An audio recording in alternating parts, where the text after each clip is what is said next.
Hey everybody, welcome to World of Wrestling, here today to discuss about AEW Dynamite results and the review of this show for July 22nd, 2020. At this time, you know what to do. Hit the like button after you get a chance to watch the video. Hit the subscribe button if you're not subscribed to the channel, of course. And as always, leave a comment down below and I'll definitely get back to you on that as well. To start things off, let's just discuss my overall feelings about the show. The show was good the first hour. Second hour, I wasn't even into it. I really wasn't. The main event of the second hour was great. I did enjoy that. I think that should have been near the end of the first hour, and the Young Bucks and Butcher and the Blade Falls Count Anywhere match should have been the main event. That was the match of the fucking night. That was main event quality at its finest. Great wrestling action overall by those two teams. And super impressed what they did in that match. Cody defended the TNT Championship against Eddie Kingston.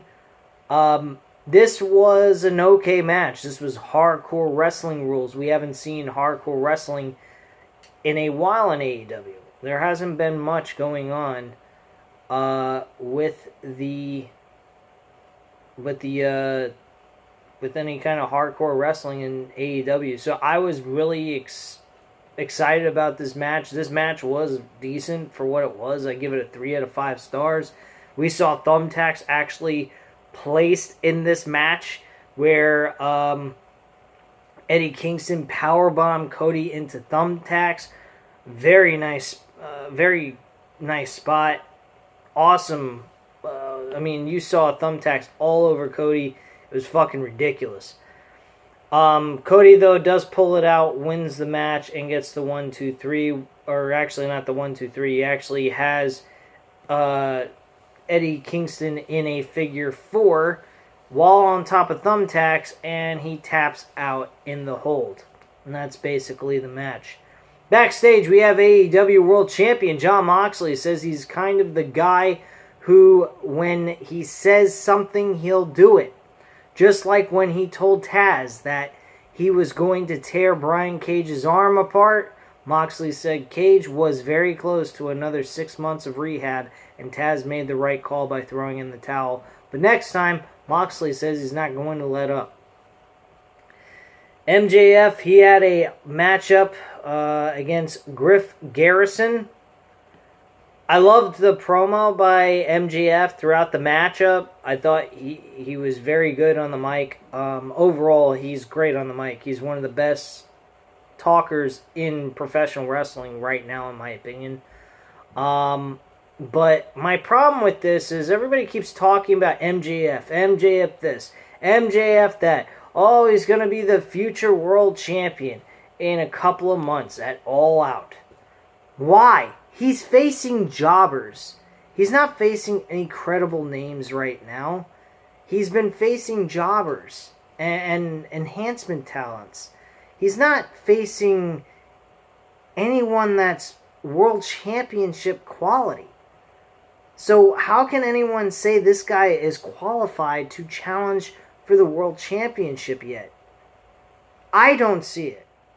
I see he's a future world champion, absolutely. But right now, what they've been doing with him, he's not facing credible opponents. I don't see this happening. I'm sorry, guys. I really don't see MJF as being a credible challenger for the AEW World Championship against Jon Moxley. I think it would be a travesty to take the title off of Jon Moxley right now while he's on a great run with that title, number one. And MJF hasn't been facing any big names. I mean, if he was facing Kenny Omega and Adam Hangman Page, Lance Archer, even though they're both heels, I understand that. He was facing fucking, I don't know, here's another thing that made no sense. Why did Jungle Boy and Luchasaurus beat Wardlow and MJF? Why? I don't care if MJF didn't eat the pinfall. If you're pushing him to be a future world champion in the next couple of months, I wouldn't have had him be on the losing team. I would have had him win. Made no sense to me. But everyone keeps going crazy over MJF. I will agree with everyone. I see him as a future world champion, but right now, this year, in a couple of months, in their upcoming pay-per-view, fuck no. They're a little too late now for MJF to be pushed in a world title opportunity. Could I see him challenging for the AEW TNT Championship? Absolutely. If anything, if you guys have been following me on this channel, I have mentioned that MJF should win the TNT Championship first from Cody, and then go on later on after that and win the AEW World Championship and be a double champ. I think that would be more effective, to be quite frank with you. Leave your comments down below about that one. I don't know. Me personally, I just don't see him being a qualified challenger for the world title right now based on his opponents he's faced. He hasn't beat any big names. The only one he has beaten is Cody, and like I said, the TNT Championship is on Cody. So why not push that match towards the pay-per-view of All Out? I don't see what would be so bad about it. Him being world champion now, I don't think is a great idea. They need to build him up more. He ain't got enough qualified opponents that he's faced and beaten to be claimed as the guy who's worthy enough for a world championship opportunity. I'm sorry, I just don't see it. Anyway, we had a backstage promo with Tony Schiavone talks to Rebel, who is actually named Reba, about Brett Baker, and how she's doing after her nose surgery. She's going to talk, and Baker yells for her to come back and help her. Baker talks about being a role model and how she was able to finish out a match after her nose being busted open. Baker says her comeback will be the best ever, better than Michael Jordan. She's comparing herself to Michael Jordan. My God, man, help me. Jesus Christ. Tony and Rebel both interrupt her and she tells them both to shut the hell up. Baker says she's Michael Jordan and nobody should count her out at all out. Great. Wonderful. Britt Baker, you're doing fantastic. Why don't you just be the manager to your husband, Adam Cole, baby, and bring him to AEW, because he's going to be on a crash course of death for his career after he gets done with the main roster in WWE. So he's definitely going to need to find a new home, because like everyone else in this fucking WWE, they never stay with WWE for a long period of time for the end of their career. Let's be honest. So there you go. So we get Taz in the ring to talk about the situation that's going on between Brian Cage and himself, and his explanation to why he did what he did, which is very understandable. Taz says he and Brian Cage had some issues after he threw the towel on Cage, but cool heads prevailed. He mentions that he did it out of the safety and well-being of Cage's career. It's a business decision, he says. So once Taz claims that he explained this to Cage, he understood. He came very close to firing Taz, but he came to understanding that it was done for his better good of his career, and that he would learn not to be placed in a hold like that ever again, in that inverted armbar, and avoid from being in one ever again, so he can win the World Heavyweight title. Okay, great. So after that, we have Darby Allen coming out of nowhere. He's trying to attack Brian Cage, but Ricky Starks, who actually has recently on AEW Dark, which I don't watch on a week-to-week basis, because I watch enough wrestling as it is, maybe a little too much. But quite frankly, Ricky Starks is now with Brian Cage. Do I like this mix? Do I like this team? I honestly could say it's alright. I think it's a great thing for Ricky Starks since he ain't got much going on for him anyway. So him being tied with Taz and Brian Cage I think is a great idea. Giving him something to do instead of being in, limbo and not having much to do when he was one of the top stars in NWA. So I think that's a great idea for them to make use out of his talent. So for them doing that, I totally agree with. So Cage then powerbombs Allen twice on the stage and then powerbombs him in the ring. Stark then picks up and plants Allen in the ring as well. Starks grabs a skateboard, gives it to Cage, and Moxley runs out through the crowd with a barbed wire bat and chases everyone off. Commentary noting that Starks looks to have a business relationship with Taz. It was noted Starks helped out Cage on last night's AEW Dynamite, or AEW Dark, as I already mentioned. There was also a mention that this summer, 16 women, 8 teams, AEW's Women's Tag Team Cup Tournament, the Deadly Draw. They mentioned this. Why are they having a women's tag team develop here? What is the point? Their women's division is horrible.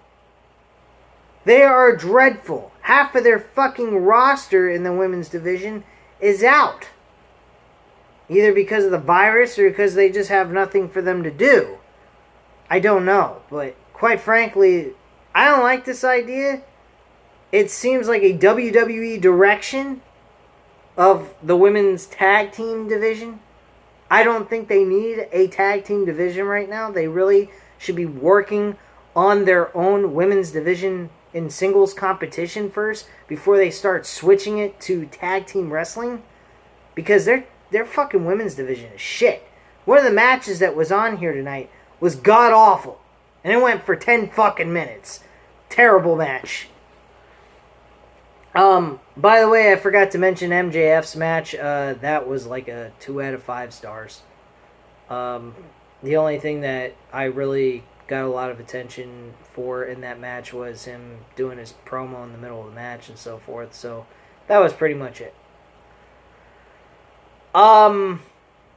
So let's go straight into the Young Bucks versus Butcher and the Blade in a Falls Count Anywhere match. Folks, like I mentioned earlier, this match should have been the fucking main event. This was a 4 out of 5 stars, easy, with no problem. This was the match of the night. And why this was in the middle of the show is beyond me. This was a fantastic matchup, brawling throughout the whole entire arena. People getting hit with fucking raw meat in the face that was frozen. People getting thrown on metal carts. It was like the fucking Attitude Era all over again. It was like a revisit to the Attitude Era. It was fucking fantastic. I loved this match. This match was freaking unbelievable. These guys tore each other apart. They did all kinds of crazy shit. I think the Blade is the skinnier, who's also bald, but they're both technically bald. They're both losing their hair.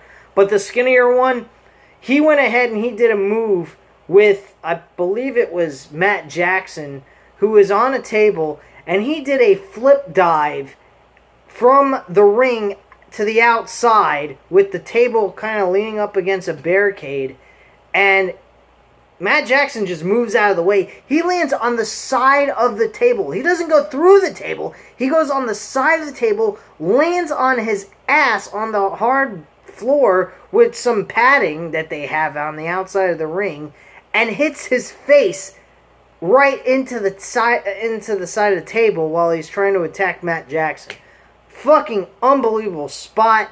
Must have hurt himself really bad. Tailbone and his face. His face actually hit the fucking table without even using his hands to protect his face. Unbelievable spot. And then the best part of the whole match was the ending. They put both Butcher and the Blade on separate tables on either side of the tunnels. They climb up the tunnels. Fucking Matt Jackson delivered an elbow drop from the top through the table onto his opponent. And then Nick Jackson, Jeff Hardy style, doing a swan-time bomb through the table and through his opponent.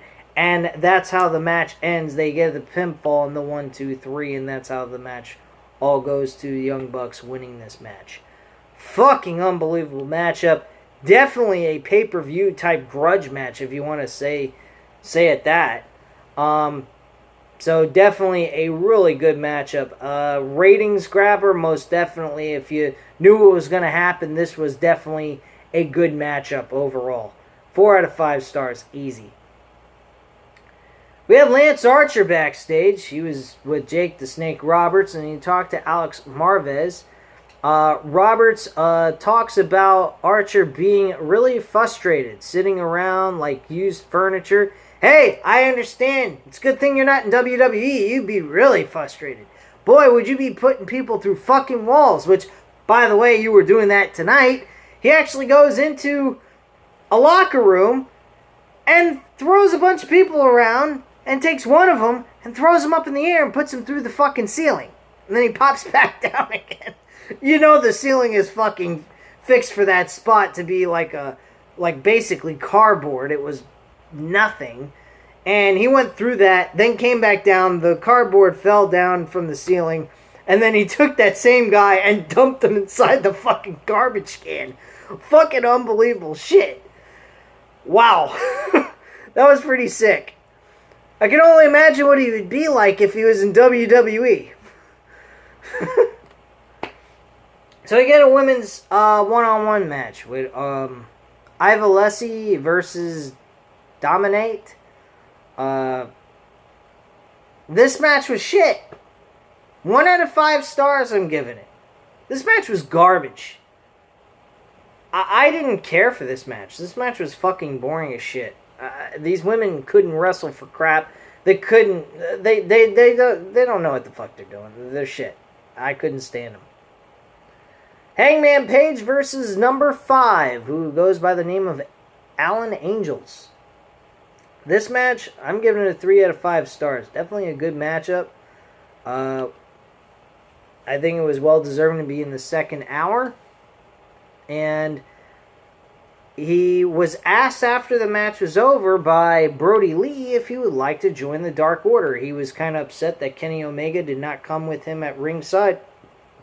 And, you know, watch his back in case something happens, somebody comes in, tries to interfere in his match or anything like that, which brings a lot of concern here.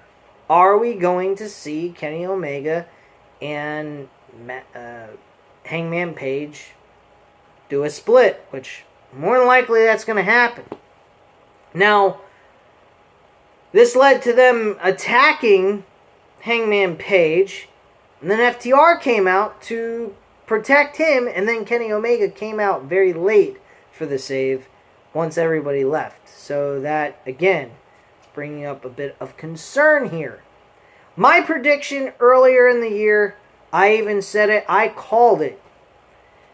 Hangman Page and Kenny Omega defend the tag team titles and lose it to the Dark Order. Next week, that is what's going to happen. Dark Order is going after the tag team titles. Why they're getting a tag team title match, I don't know. I don't see them as number 1 contenders. They have not been beating anybody. I mean, Evil Uno and Grayson have not been doing a whole lot of anything since this pandemic. So why they're getting tag team title matches, I don't know. But I originally predicted that Evil Uno and Grayson would win the tag team titles, which would lead to Kenny Omega and Hangman Page to break up. Now, I would love my prediction to be correct, but at the same time, I would like it to make logical sense. Right now, at this time, with Evil Uno and Grayson not really having a whole lot of tag team matches under their belt since this virus came about, I don't see the point of them getting a tag team title match. But at the end of the day, we got to eventually move on with the Kenny Omega Hangman Page tag tag team titles and move it to somebody else who's actually a legit tag team, which Evil Uno and Grayson are. So I definitely see that happening. I see Kenny Omega winning, eventually turning on Hangman Page.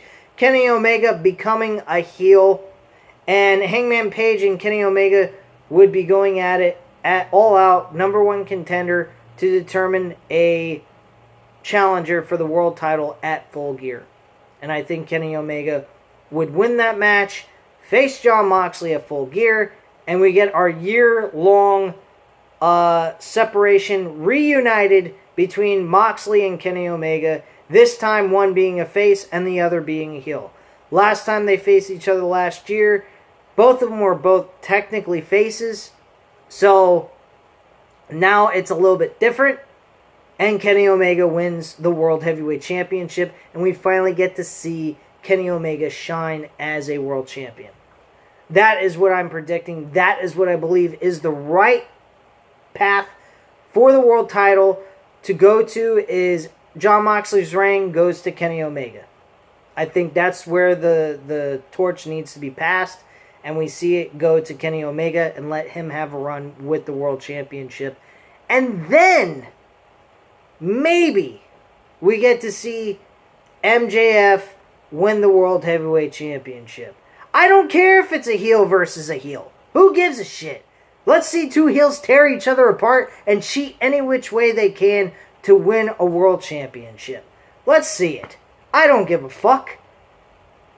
People cheer for bad guys all the time now, so what does it fucking matter? Just cheer who you want to cheer, boo who you want to boo. So, quite frankly, I think Kenny Omega, world champion, then MJF becomes world champion in 2021, excuse me. That is how I would do this title change. I think Kenny Omega gets a 4-month reign, and then we move on to MJF and let him shine with the World Championship.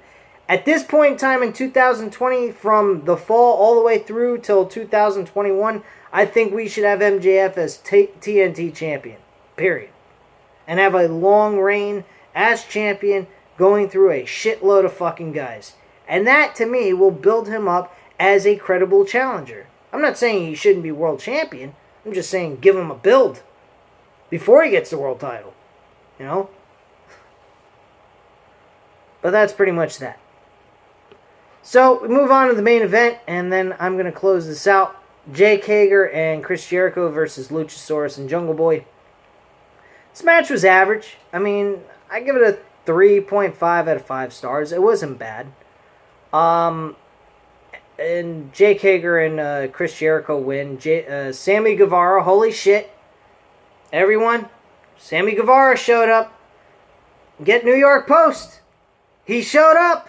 We didn't know where he went. Well, we did. I'm just making a joke reference to the Mustafa Ali bullshit. I'm just kidding around with you guys, but I don't know if that was a good enough joke for you guys to laugh. If you did, great. If you didn't, oh well, I tried. But anyway, point being, Sammy Guevara interfered in this match wearing a mask over his face. You've seen him quite a few times wearing the mask during the show. Eventually, the masked man that nobody really identified throughout the entire show shows up, hits, I believe it was Luchasaurus. Yeah, I think it was Luchasaurus. Yeah, it was Luchasaurus, and he goes ahead, he whacks Luchasaurus on the back with Jericho's bat, and then Jericho hits a code breaker and gets the 1-2-3, and that's how the match ends. And then they unveil the person behind the mask, and it was Sammy Guevara, and that's how the show went. We did have the Best Friends show up, and we had Orange Cassidy show up. They mentioned just before the show is supposed to go off the air that Luchasaurus, Jungle Boy, Cassidy, and the Best Friends, Trent Beretta and Chuck Taylor, are going to team up together in a 5-on-5 match with the Inner Circle of Chris Jericho, Santana Ortiz, Jake Hager, and Sammy Guevara. That is our main event, I'm assuming, for next week's episode, besides the AEW World Championship matchup So that is what we have to look forward to. So there are some good matches to look forward to next week. They left us with some good match card that may interest us to want to tune in for next week's episode. I think it's a good show. I think this was a decent show. I just didn't like the way they put the matches and everything. I think maybe the match with Jake Hager and Chris Jericho against the Jungle Express should have been where the Falls Count Anywhere match with the Young Bucks and Butcher and the Blade should have been, and Butcher and the Blade against the Young Bucks should have been the main event. Plain and simple. So that's pretty much that. The show's, basically it's that in a nutshell. So at this time, guys, you know what to do. Hit the like button if you like the video. Hit the subscribe button, of course, if you're not subscribed to the channel. And as always, leave a comment down below. I'd definitely like to hear from you guys. I'll leave a comment back, and so on and so forth. So at this time, guys, thank you very much for watching. Stay safe, and I'll catch you later. Bye.